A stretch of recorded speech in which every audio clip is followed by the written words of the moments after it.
ఒంగోలులో మినీ స్టేడియంలో summer sports camp ప్రారంభోత్సవ కార్యక్రమం నిర్వహించారు. ఈ కార్యక్రమానికి ముఖ్య అతిథులుగా MLA Damacharla Janardhan Rao, SAAP chairman Ravi Naidu హాజరై క్యాంపును ప్రారంభించారు. కూటమి ప్రభుత్వం అధికారంలోకి వచ్చిన తర్వాత క్రీడా రంగానికి నిధులు కేటాయించి క్రీడలకు ప్రోత్సాహం అందిస్తున్నామని ఎమ్మెల్యే తెలిపారు. కొప్పులలో 10 ఎకరాల్లో క్రికెట్ స్టేడియం, 5 ఎకరాల్లో ఇండోర్ స్టేడియం నిర్మాణానికి ప్రతిపాదనలు ఇచ్చామని సూచించారు. త్వరలోనే స్టేడియం నిర్మాణం పూర్తి చేసి క్రీడాకారులకు క్రీడా పరికరాలు అందిస్తామన్నారు. క్రీడల ప్రోత్సాహాన్ని ప్రభుత్వం కృషి చేస్తోందని వెల్లడించారు.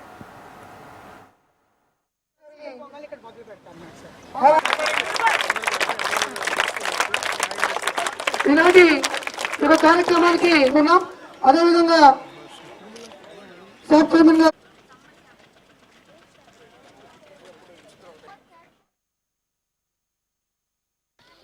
అన్ని స్కూల్స్ కూడా సమ్మర్ హాలిడేస్ రావడంతో మన స్పోర్ట్స్ అథారిటీ వాళ్ళు సమ్మర్ క్యాంప్ స్పోర్ట్స్ కూడా ఈరోజు ఓపెన్ చేయడం జరిగింది. అదేవిధంగా మన శాప్ చైర్మన్ రవినాయుడు గారు కూడా ఇవాళ ఒంగోలు వచ్చేసి దీన్ని ఓపెన్ చేసుకోవటం కూడా జరిగింది. కాబట్టి మీ ద్వారా కూడా అంతా వాళ్ళ ఎవరైతే ఈ స్పోర్ట్స్ దాంట్లో పార్టిసిపేట్ చేస్తున్నారో వాళ్ళ తల్లిదండ్రులు కానీ మిగతా వాళ్ళ తల్లిదండ్రులు కూడా చెప్తున్నాం. హాలిడేస్ వచ్చినప్పుడు ఇంటికాడ అనేది కాకుండా వాళ్ళను కూడా వాళ్ళ యాక్టివిటీని అంటే 19 గేమ్స్ ఉన్నాయి కాబట్టి ఇండోర్ అవుట్డోరు ఇంట్లో పెట్టుకోకుండా వాళ్ళను కూడా పంపించండి. అదర్ యాక్టివిటీస్లో వాళ్ళకి ఈరోజు చాలా గేమ్స్ కూడా ఇక్కడ చేస్తున్నారు కాబట్టి ఫ్రీ క్యాంప్ కాబట్టి ఒక మంచి కోచ్ తోటి ఈరోజు చేయటం జరుగుతూ ఉంది. దీనికి కూడా మనకి ఆల్మోస్ట్ ఒక్కో స్టూడెంట్కి 230 రూపాయలు ఈరోజు ప్రభుత్వం ఖర్చు పెడతా ఉంది. కాబట్టి ఇవన్నీ కూడా మీరు గుర్తుపెట్టుకొని తప్పకుండా మీ పిల్లల్ని ఇంటికి కాకుండా ఏది వాళ్ళకి నచ్చిందో ఆ గేమ్కి పంపించండి.